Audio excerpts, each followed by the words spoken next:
Chers amis de la presse, bonjour.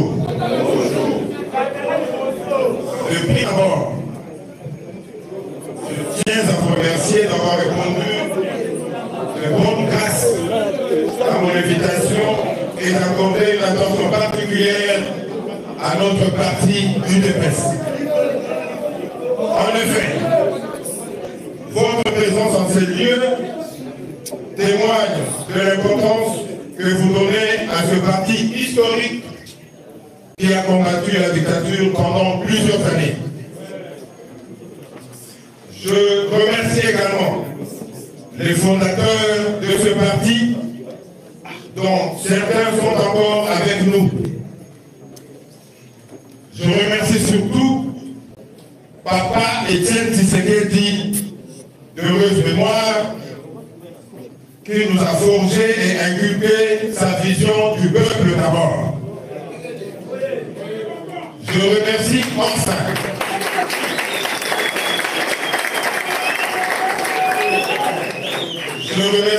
enfin notre président de la République, qui ne ménage aucun effort pour poursuivre et pérenniser cette vision en vue d'assurer le bien-être du peuple congolais.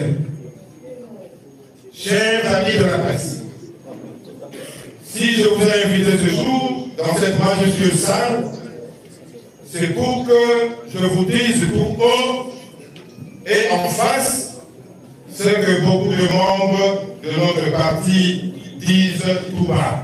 Très bien, très bien.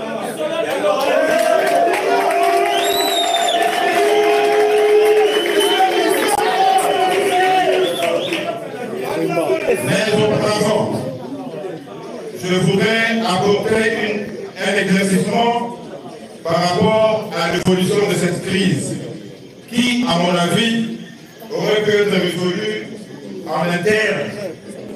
Mais malheureusement, et à mon grand étonnement, est devenu public suite à un manque de collaboration franche entre nous, membres de l'UDPS. En effet, j'ai personnellement appelé notre secrétaire général pour que nous nous rencontrions pour discuter en face de la gestion de notre parti et que je lui remette la lettre que je lui ai écrite en même temps. Hélas, il m'a fait marcher.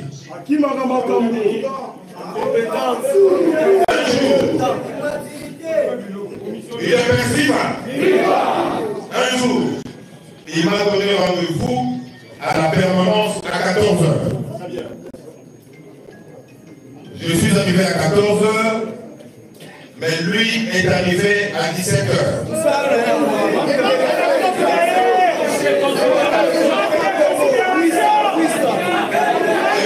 À 17 h, il est passé directement à animer la matinée politique. Je me suis dit, je l'attends avec la matinée politique. Je l'ai accompagné après la matinée politique et on parlait. Je lui ai remis la lettre. Je lui ai dit voilà la lettre de mes observations par rapport à la gestion du parti et quelques recommandations que j'ai faites. Il a refusé carrément de prendre la lettre. Il a dit qu'on se rencontre plutôt le lendemain dans son bureau privé. Et je suis arrivé au bureau privé à 15 h. Parce qu'il m'a dit de le voir à 15 h au bureau privé. J'arrive là-bas, tout le bureau était fermé, il n'y avait personne. J'ai patienté pendant 15 minutes. Après, j'ai vu un de ses secrétaires entrer au bureau, dans la parcelle, parce que le bureau était fermé. J'ai résolu de remettre à son secrétaire cette lettre. Et le secrétaire, 2 heures après, il m'appelle pour me dire voilà, le secrétaire général a une fois de plus refusé de prendre cette lettre. Moi, je pensais qu'il allait prendre la lettre, qu'il la lise et qu'il m'appelle pour qu'on puisse en discuter en face. Alors, quand il a refusé pour la 2e fois, je me suis dit, cette fois-ci, je vais lui remettre la lettre par la voie officielle. Voilà. Je suis allé à la permanence, j'ai envoyé un de mes collaborateurs qui est allé déposer la lettre. Il a déposé la lettre et moi j'attendais qu'il m'appelle. Malheureusement, il a appelé d'autres personnes pour me contacter. Et moi je me suis dit, cette fois-là, je vais aller de l'avant. Chers amis, depuis plusieurs années, nous assistons à une drogue généralisée de plusieurs membres du parti qui se plaignent de la façon dont notre parti UDPS est géré. Aujourd'hui, nous nous levons avec 95% de combattants.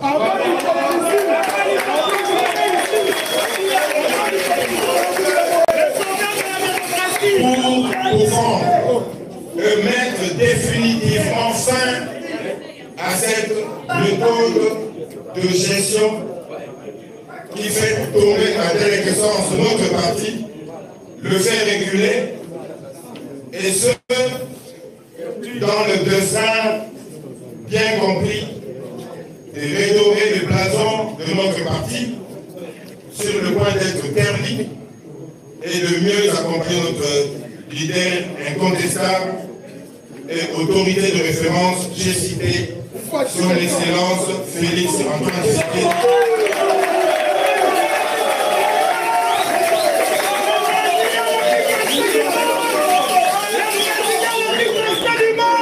Son Excellence Félix Antoine Tshisekedi, président de la République, chef de l'État, et de mieux préparer les élections de 2028.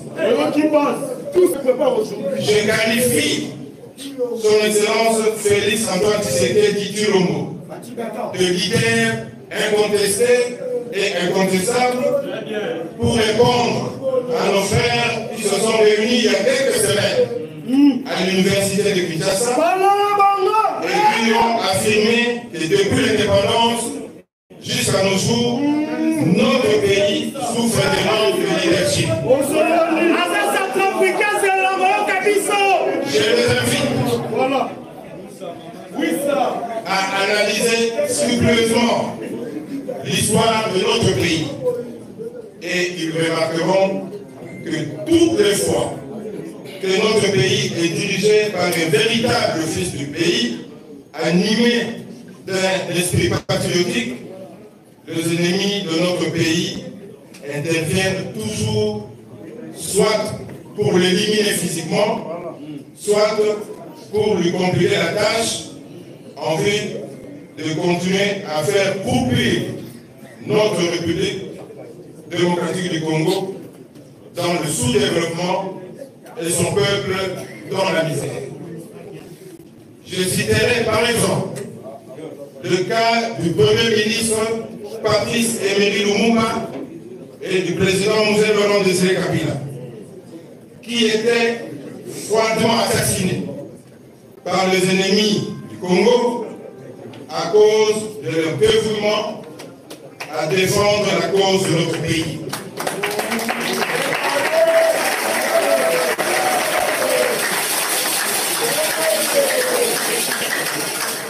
Leur successeur, un grand nationaliste, digne fils de notre pays, épris de l'amour authentique, avéré et inaltéré pour la République démocratique du Congo, en l'occurrence, le président actuel, son Excellence, M. Antoine Tshisekedi Tshilombo, qui, dès son élection en 2018, fournit inlassablement et infatigablement de nombreux efforts pour mettre notre pays sur le rail de développement. Mais les ennemis de notre pays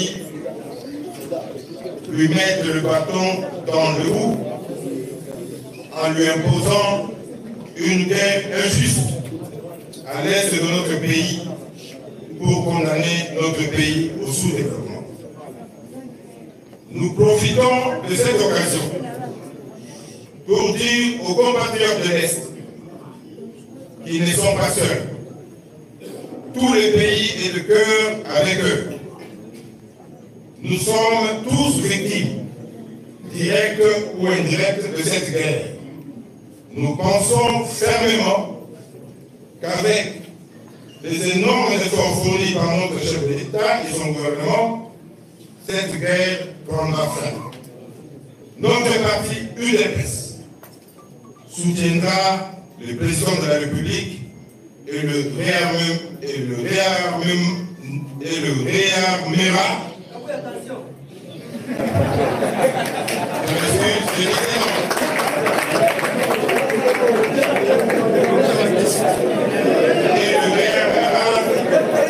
Moralement pour qu'il ne se fatigue pas et qu'il continue à chercher des solutions idoines qui mettront fin à cette guerre. Notre parti se mettra également à mobiliser toute la nation congolaise contre la guerre injuste nous imposée par le Rwanda et ses parents. Ce soutien à l'effort de guerre constitue d'ailleurs une des raisons de notre combat pour la restructuration et la réorganisation de notre parti. Nous pensons que le président ne devrait pas se sentir seul dans cette guerre. Il devrait sentir qu'il y a des frères et sœurs de lutte, des frères et sœurs de sang politique qui sont à ses côtés pour l'accompagner. Nos frères et sœurs de l'Est devraient réaliser que le parti présidentiel UDPS mobilise la population pour qu'elle participe activement à l'effort de guerre. Au demeurant, rien n'est encore perdu. La réorganisation de notre parti interviendra bientôt, ça je vous l'assure.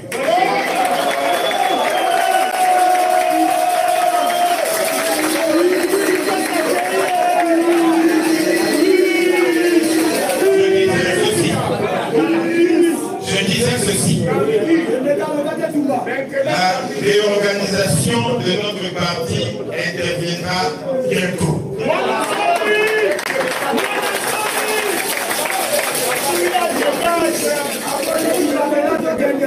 Chers amis de la presse, revenons à ce qui nous a motivés pour enclencher la lutte pour la réorganisation du parti, je voudrais faire référence à la lettre que j'ai adressée au secrétaire général du parti. Dans cette lettre,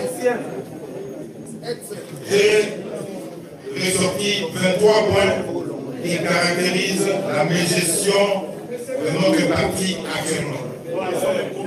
Nous avions pris notre temps pour mener des analyses minutieuses et objectives des causes de la mégestion de notre parti et nous avons ressorti ces 23 points. Rassurez-vous, j'ai des preuves scientifiques pour ces 23 points. Lors de la matière politique de la semaine passée, j'aurais bien voulu que notre secrétaire général nous démontrât les contre-vérités sur chacun de ces points, mais malheureusement, il s'est contenté de dire que le docteur Eteni est innocent. Il ne sait pas ce qu'il fait. Il n'est pas auteur de cette lettre. On la lui a amenée pour qu'il la pose à signature. Ce genre de raisonnement n'est pas nouveau pour nous, les membres du DPS. On connaît cette chanson.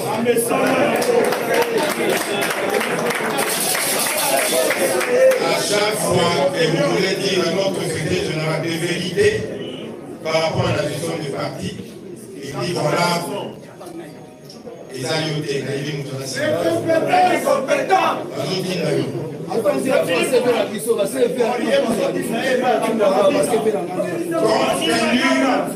Compte tenu du contexte de temps, nous allons ici nous limiter à énumérer les 23 observations sur la mégestion et les recommandations que nous avons faites. Vous trouverez les détails parce qu'on va vous distribuer cette lettre, parce que les devenus publics, on va vous distribuer des copies. Problème lié à la gestion du parti. J'en ai dénombré 23. Le premier groupe sont des problèmes qui concernent les comportements personnels de notre secrétaire général. Les écarts de langage pendant le ministère politique. Sans ignorer qu'à un moment donné, pendant une matinée politique, il voulait causer des troubles entre deux communautés par rapport à ce qu'il a dit. Je ne vais pas le répéter ici. De deux, le manque de considération à l'égard de ses collaborateurs. Notre secrétaire général peut vous gronder devant tout le monde. Un nouveau riche. Peut vous humilier devant tout le monde. Et ça, ce n'est pas bon pour la condition du parti. Le non-respect du temps pendant les réunions que lui-même organise. Il peut organiser une réunion à 14h, mais lui-même, il arrive à 18h. Le deuxième groupe de problèmes de gestion sont liés à l'institutionnalisation d'un système de gestion personnalisé du parti. Donc il y a de lui au parti. Toutes les tâches sont concentrées sur sa seule personne.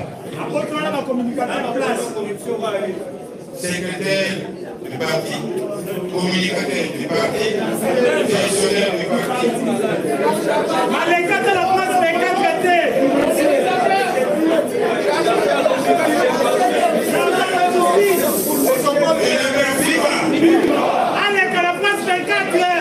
Le monde d'un système de gestion administrative institutionnalisé et professionnel du parti. Et c'est ce qui fait que le fonctionnement du parti laisse à désirer. Troisième groupe de points de gestion, absence d'une cellule de réflexion stratégique. Moi, quand j'étais à la DPS, j'ai commencé cellules de réflexion qu'on appelait CEREPRO. Toutes ces cellules n'existent plus. Donc, toutes les stratégies, toutes les anticipations d'événements politiques sont faites par nous-mêmes. Et parfois avec erreur. Moi, au niveau du parti, une stratégie politique d'accompagnement et de soutien au chef de l'État. Nous n'avons pas cette stratégie. Vous savez, le chef de l'État est un peu connaître, qu'on se dise, le moins difficile par rapport à la guerre à l'Est. Il fallait que notre parti puisse l'accompagner.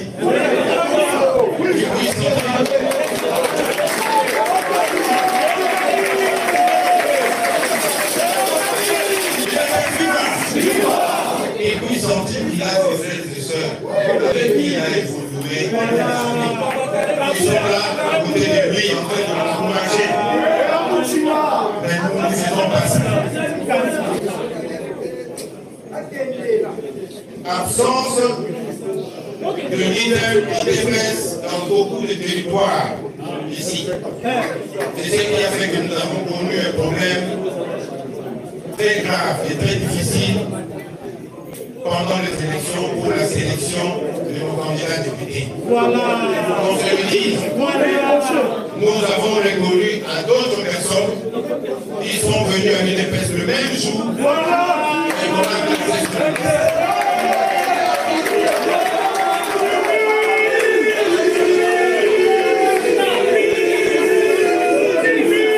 tout simplement, je vais aller vite, tout simplement parce que pendant les 5 ans passés, nous ne sommes pas planifiés, nous n'avons pas préparé les élections en 2023. Tout était improvisé. Moi qui vous parle, mais quand j'étais dans ma circonscription à l'intérieur, j'ai reçu, parce qu'on nous exigeait par la CENI le reçu de paiement de la caution, moi je l'ai reçu 2 heures avant la clôture. Et pourtant, la CENI avait donné une période de 3 semaines ou 1 mois. Mais j'ai reçu cette facture de reçu à 2 heures avant la séance. L'UDPS et ce parti mosaïque n'ont pas pu avoir la majorité absolue au Parlement. Que personne ne faut comprendre. Si on avait atteint la majorité, on allait avoir la présidence de l'Assemblée nationale. On allait également avoir la présidence du Sénat. D'autres partis l'ont fait. Pourquoi pas nous? Voilà. C'est tout simplement parce que j'ai appris qu'on vous chante 150 députés. C'est comme ça députés de mosaïque.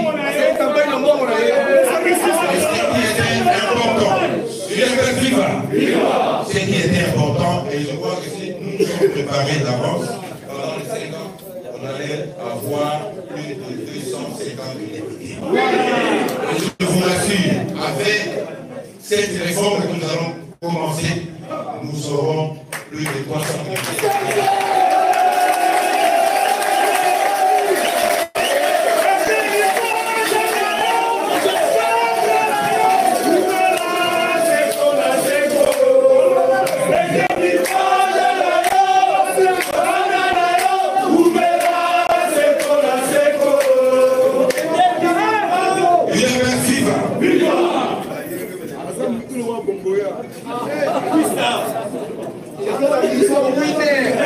Manque d'accompagnement opérationnel de nos structures de base. Nos fédérations ne sont pas accompagnées. Nos sections ne sont pas accompagnées. Nos cellules ne sont pas accompagnées. Nos structures spécialisées ne sont pas accompagnées. Les fédérations sont abandonnées à leur triste sort. Entre le niveau national et les fédérations.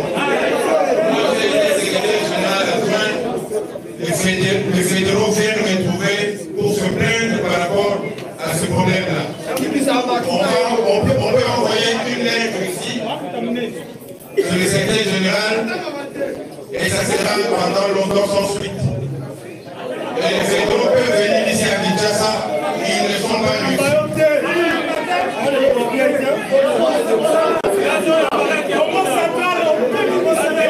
L'implantation, il est peu vivant.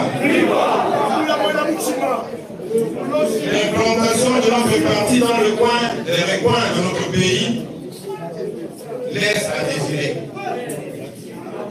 Quand vous allez à l'intérieur du COG des Quinois, beaucoup d'entre vous ne voyez pas à l'intérieur du pays, mais quand vous allez là-bas, c'est une grande partie de masse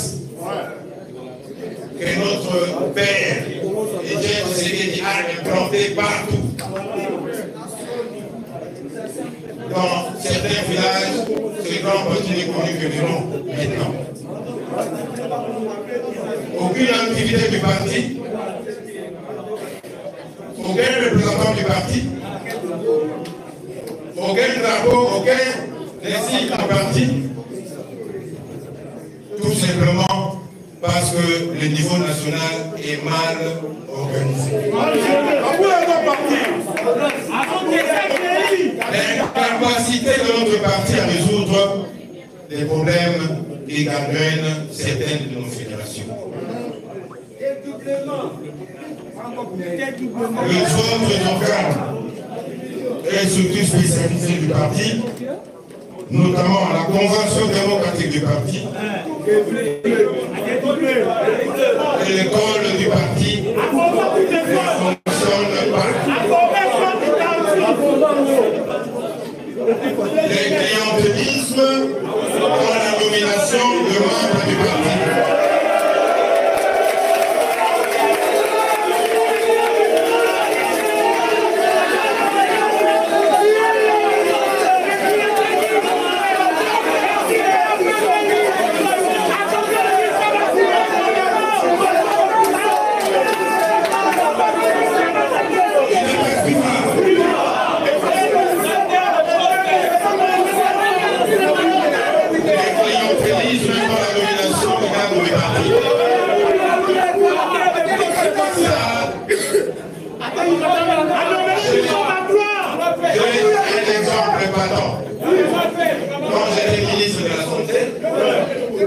Il y a une dame qui est venue me voir.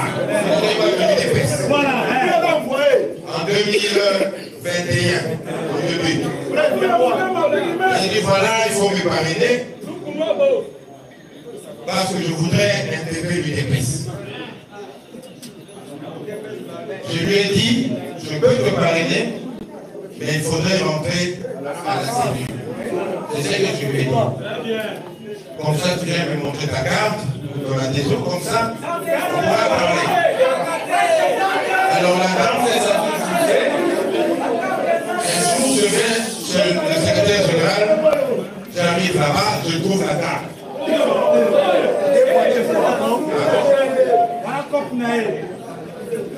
Quelques mois après, la dame a été nommée administratrice.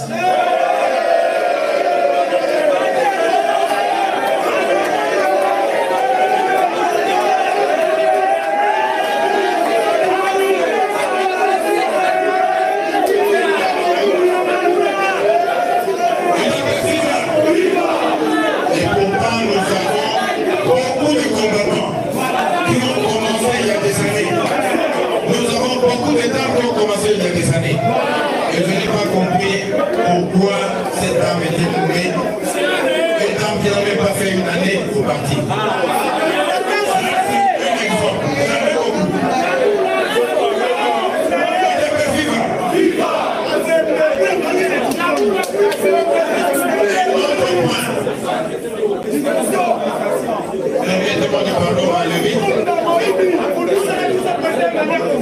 Un autre point.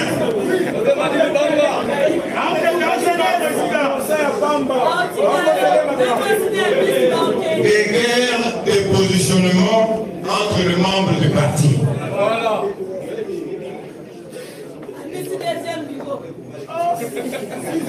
Vous êtes d'accord avec moi qu'à un moment donné, on voulait étouffer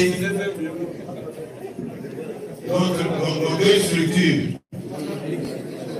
Le Parlement debout.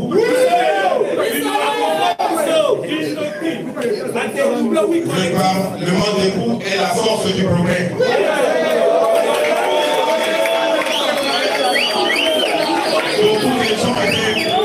Beaucoup de membres de cette structure étaient poursuivis. Visités par des brigands la nuit. Certains d'entre eux étaient même arrêtés.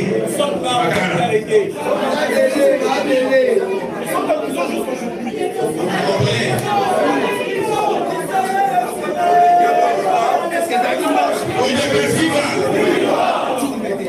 Certains cadres du parti utilisent abusivement leur position.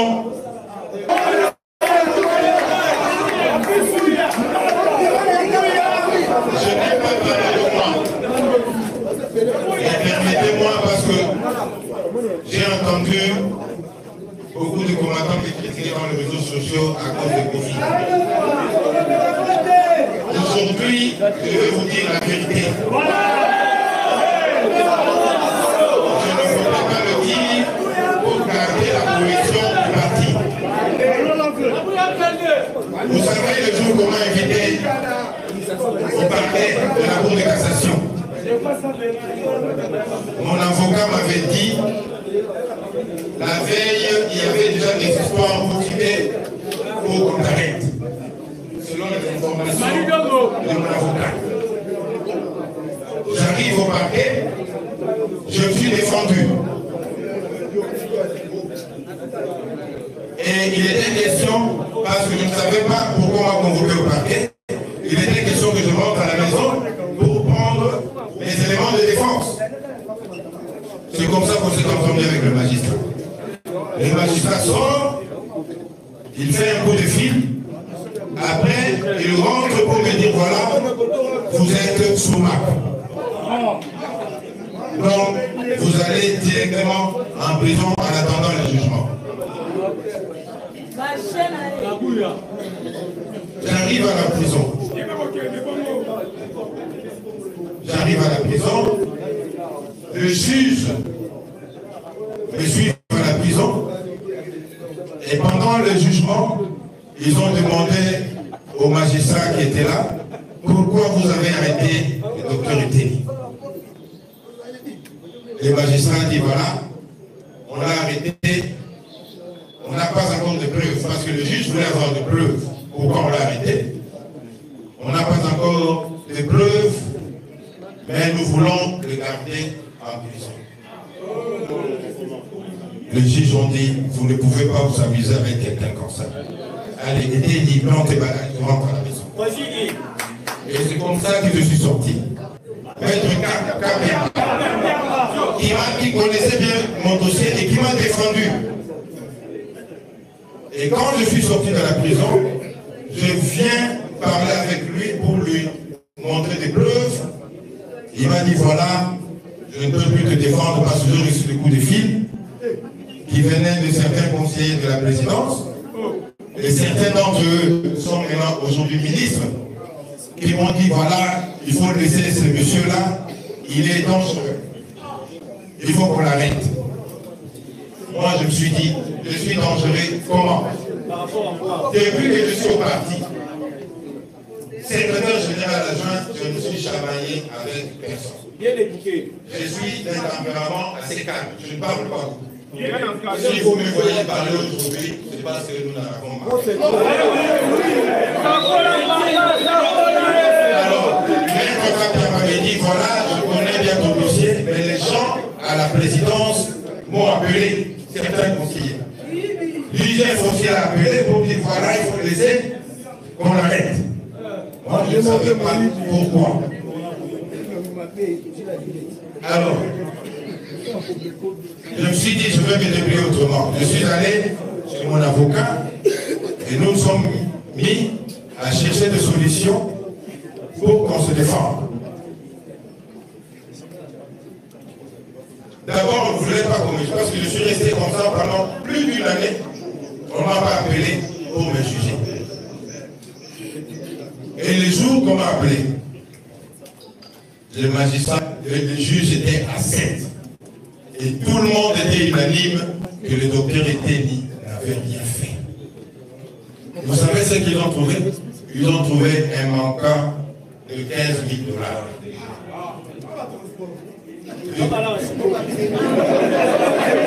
Ce 15 000 $, et ce 15 000 $ là, moi-même, quand j'étais ministre, je savais celui qui avait volé ça. Il y avait un conseiller du FCC, parce qu'à l'époque c'était FCC Cash. Mon vice-ministre avait amené, je crois que c'était 55% et 27%. Donc le FCC devait amener 27% de conseillers et moi je devais amener 55% de conseillers. Donc dans le 25% de l'FCC, il y avait un conseiller qui était chargé pendant la Covid il était chargé de la logistique. Donc c'est lui qui s'occupait des achats, ainsi de suite. On avait besoin, oui, ça s'appelait Kalonji, il est condamné.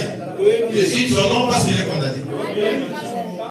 Alors, il va à la FIMA. Comment est-ce qu'on appelle la FIMA? C'est FAO. Il s'attend avec les gens là-bas pour gonfler la facture. Donc c'était une facture normalement de 114 000 $ pour 3 ambulances. Lui, il a gonflé à 130 pour récupérer le 15 000 $ et quelque chose qui était resté. Alors, il vient avec la facture. Pendant la Covid, les banques ne fonctionnaient pas parce qu'on avait réduit les activités, le service minimum, et les banques ne fonctionnaient pas. On lui a remis l'argent pour aller acheter le 3 ambulances.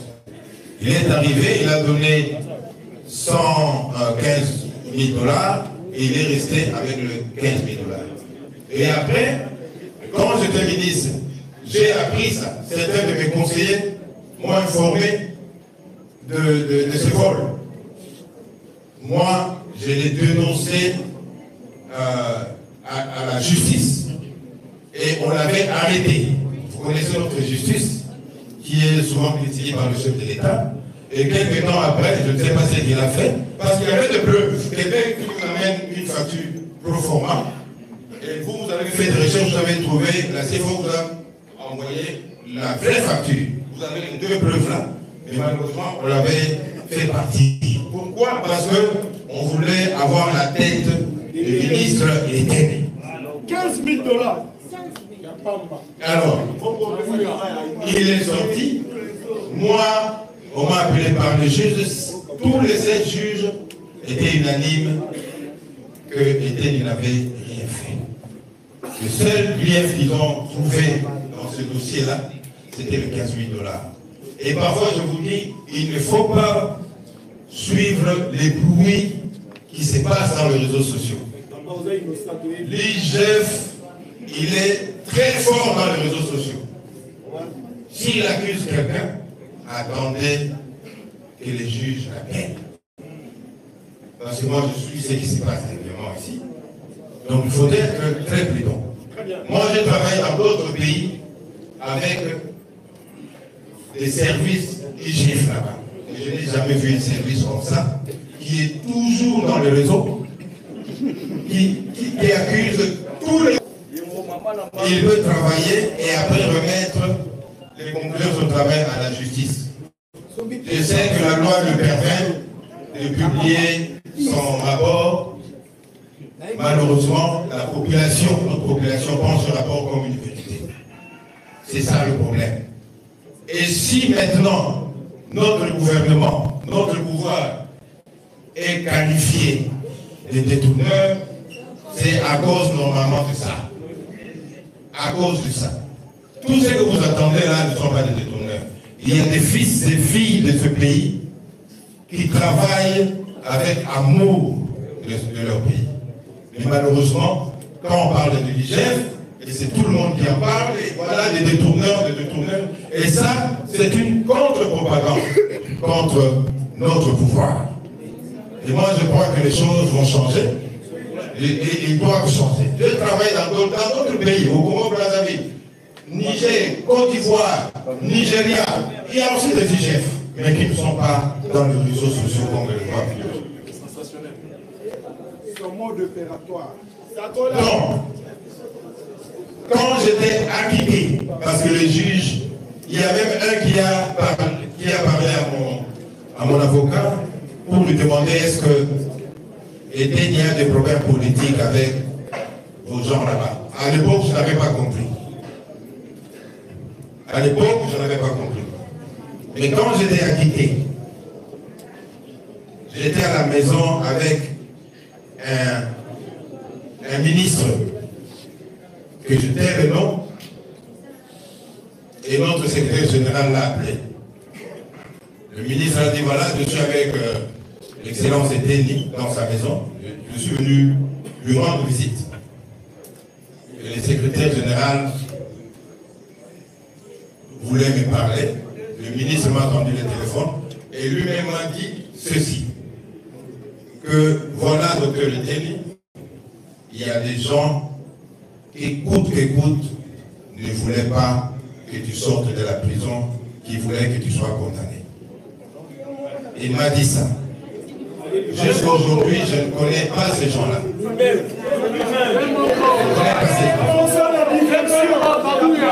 Et un jour, j'étais chez un de mes petits, un cousin de président. Je suis allé lui rendre visite dans son bureau. Et un conseiller du président l'a appelé. Il l'a appelé. Et le cousin du président, là, souvent, il y a des gens qui ne devaient pas prendre le téléphone. Là. Il y en a qui mettent la main libre. Alors, ces conseillers-là l'appellent. Et puis il dit, voilà, on se retrouve quelque part. Il dit, non, je suis avec Ouloudou Eteni. Dès que je termine, j'arrive. Il dit, ah, tu es avec ce vieux-là. D'ailleurs, on va l'arrêter bientôt. Ce vieux-là, quand je revois l'arrêter. Et mon petit a été gêné. Il était obligé de couper le téléphone. Et il m'a demandé, qu'est-ce que tu as fait à ce conseiller? Moi, je dis, je ne connais pas ce conseiller. Je ne l'ai jamais vu. On ne s'est jamais rencontré. On ne s'est jamais vu quelque part. Je ne connais pas ces noms-là. C'est la première fois d'ailleurs que j'apprenne qu'il y a un conseiller comme ça. Et le petit a dit, c'est comme ça. Et voilà donc le complot dans lequel j'étais. Et heureusement, Dieu est vivant. Dieu est vivant. S'ils pensaient que je suis dangereux, si ces gens-là pensaient que je suis dangereux, parce qu'un jour, je vais me battre pour la réorganisation du parti, ce jour est arrivé.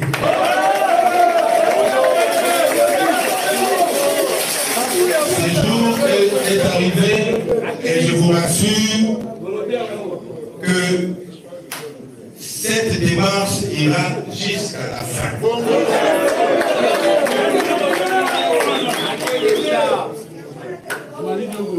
Voilà les recommandations pour revenir à notre texte. Voilà les recommandations que j'avais faites dans la lettre.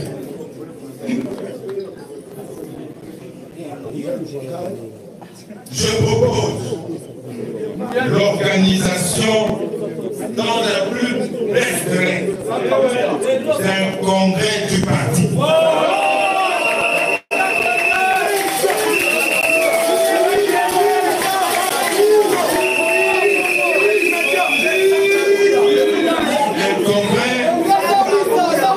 Un congrès qui nous permettra d'examiner, de délibérer et de statuer sur toutes les questions et tous les problèmes soulevés liés à la gestion du parti.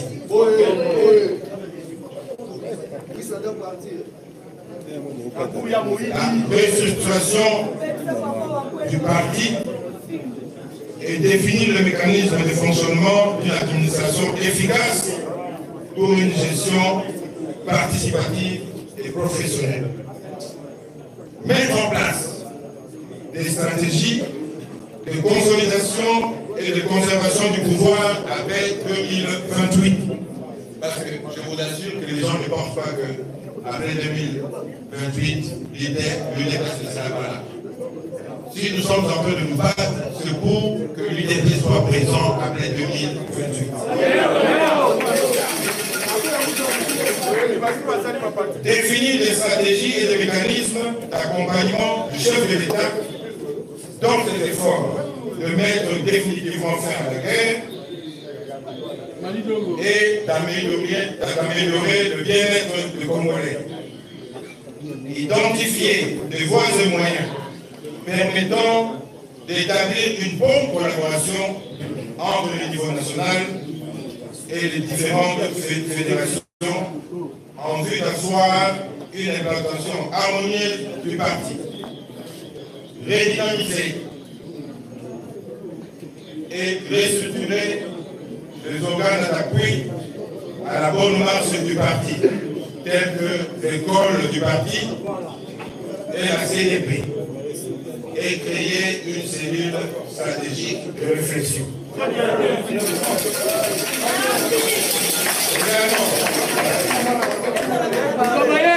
Également, envisager le cas échéant, la révision de certains articles de statut du parti en vue de son bon fonctionnement.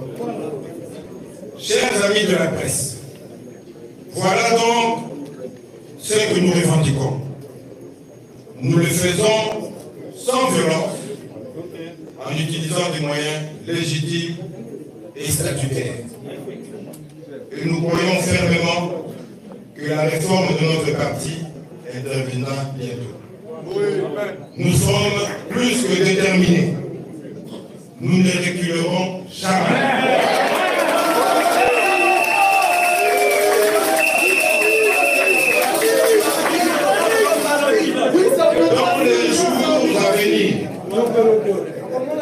Dans les jours à venir, nous allons nous lancer dans les activités politiques de revendication.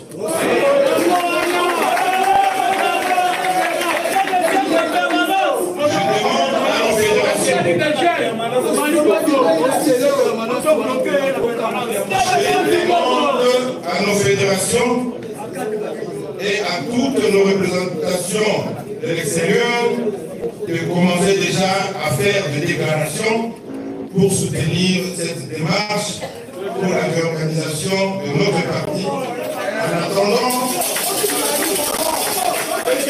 En attendant qu'on leur envoie le mémo qui sera rédigé le jour de notre grande rencontre à l'espace Sainte-Thérèse pour leur signature. Que personne n'ait peur.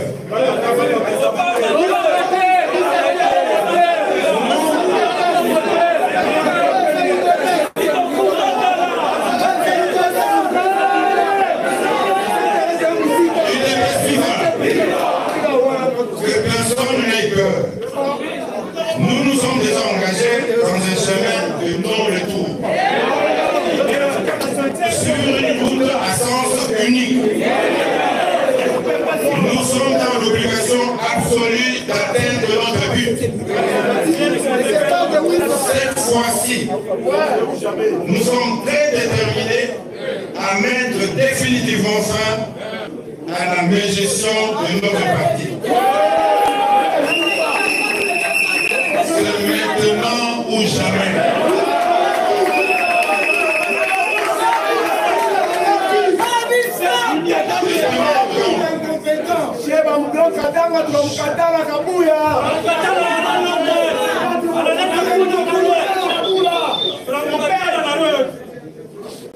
Je demande à tous les membres du parti de nous rejoindre dans cette lutte noble qui va nous amener à la réforme historique de notre parti. Une lutte qui va redorer l'image ternie de notre parti. Une lutte qui va replacer l'UDPS sur l'échiquier international de partis politiques sérieux et dignes de ce nom, qui se battent pour le bien-être de la population. Une lutte qui va surtout jeter les bases d'une administration professionnelle et efficace du parti pour que les générations à venir puissent hériter d'un parti fort et solide qui nous permettra de conserver le pouvoir des générations à venir.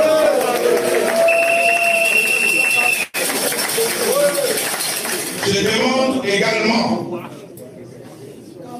permettez-moi de le dire, je demande également à notre secrétaire général et son entourage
je vous demande soit de garder silence, soit de répondre.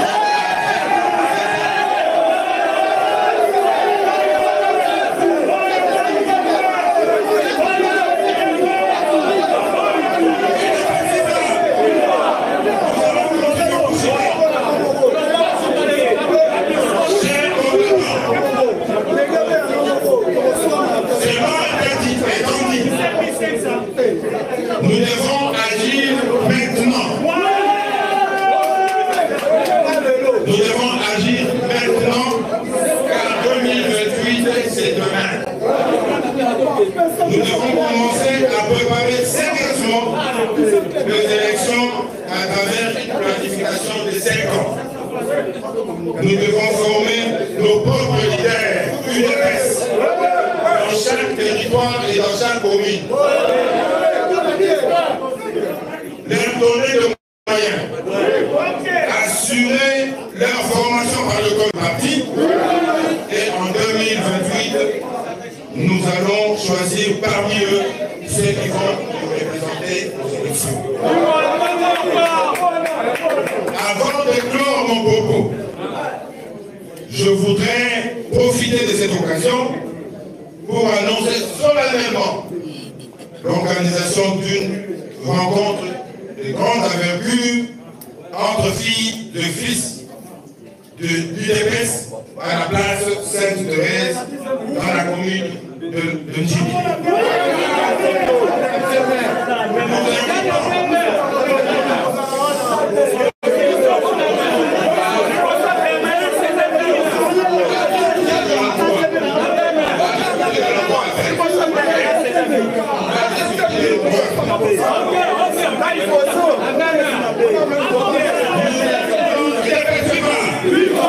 Nous invitons à cette rencontre tous les membres du parti présents à Kinshasa et ceux résidant à l'intérieur ou à l'étranger qui peuvent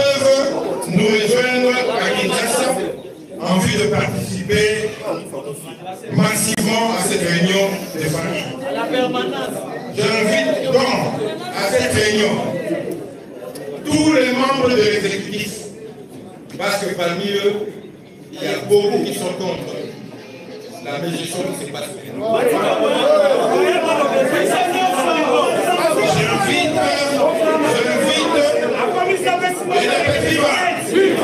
J'invite tous les membres de la Ligue des Jeunes.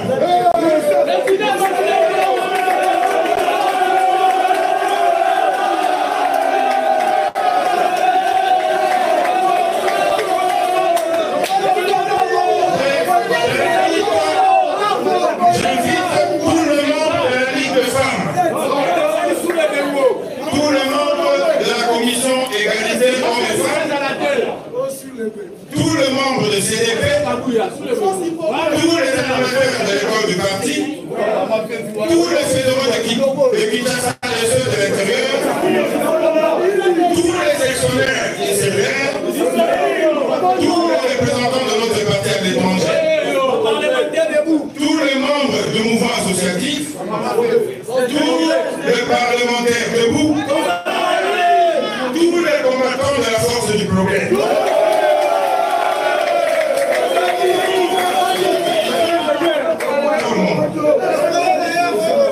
Le jour de cette rencontre, nous allons signer un mémo à adresser à notre autorité de référence.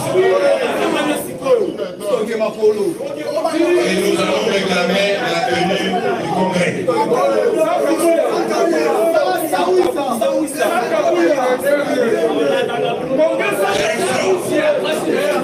J'exhorte donc nos jeunes de la force du progrès, nos jeunes du Parlement debout, à ne pas s'élancer dans la violence. Nous les petits bas, nous cherchons la réforme de notre parti par de moyens légaux et pacifiques. Néanmoins, je dis bien néanmoins, en attendant la tenue du congrès qui interviendra d'ailleurs bientôt, je demande la suspension de toutes les activités du parti à la permanence.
et tous les ministres recommandés par l'UDPS et tous les donateurs du parti avaient pu financer les individus.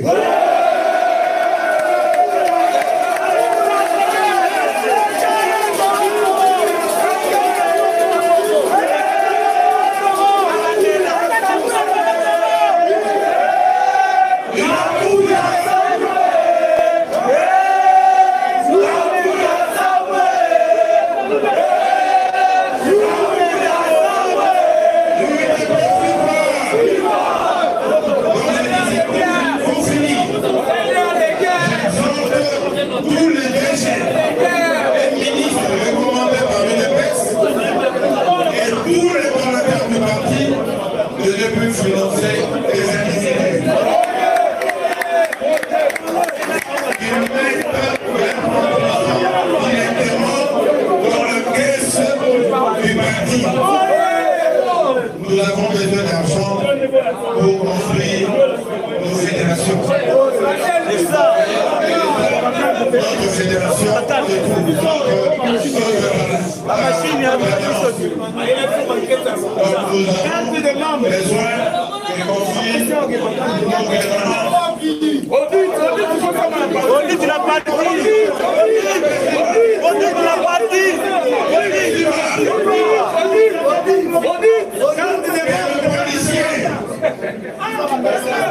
Que les policiers et les administrateurs de la justice n'obéissent plus jamais aux ordres de certains individus qui font arrêter les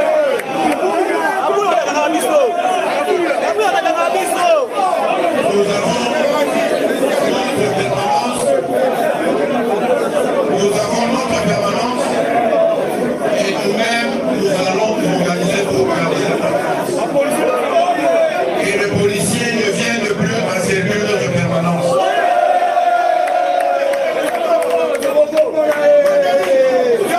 Je vais aller pour la tenue imminente du congrès.